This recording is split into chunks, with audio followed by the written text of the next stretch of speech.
आंध्र प्रदेश के वज़ीर तालीम ने अपोजिशन वाईसीपी के नौजवानों की मुहिम और मुजाहरों पर असेंबली में रद्दमल जाहिर किया और कहा कि वाईसीपी ने ही फीस के बकायाजात अदा नहीं किए थे और जब मखलूत हुकूमत स्टूडेंट्स को अदायगी कर रही है तो इस पर धरना दिया जा रहा है। उन्होंने फीस रियम्बर्समेंट पर आज ऐवान में बहस हो रही है, इसके बावजूद वो इस पर बहस किए बगैर वाईसीपी लीडर भाग रहे हैं।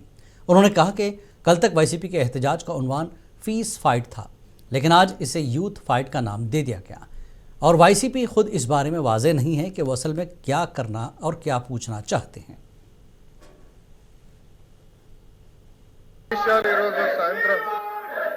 అధ్యక్ష ఈరోజు షార్ట్ డిస్కషన్ ఉంది. ఫీ రీయింబర్స్మెంట్ పైన మాట్లాడడానికి సిద్ధంగా ఉంది ప్రభుత్వం. ఉద్యోగాలు ఉపాధి కల్పన గురించి మాట్లాడడానికి సిద్ధంగా ఉంది. గత ప్రభుత్వం పెట్టిన 4500 కోట్ల బకాయిల గురించి కూడా మాట్లాడడానికి మేము రెడీగా ఉన్నాం అధ్యక్ష. వింత ఏంటంటే ఫీజు పోర్ అని పేరు పెట్టి తర్వాత ఫీజు పోర్ నుంచి యువత పోర్ అని పేరు మార్చుకుంటాం కూడా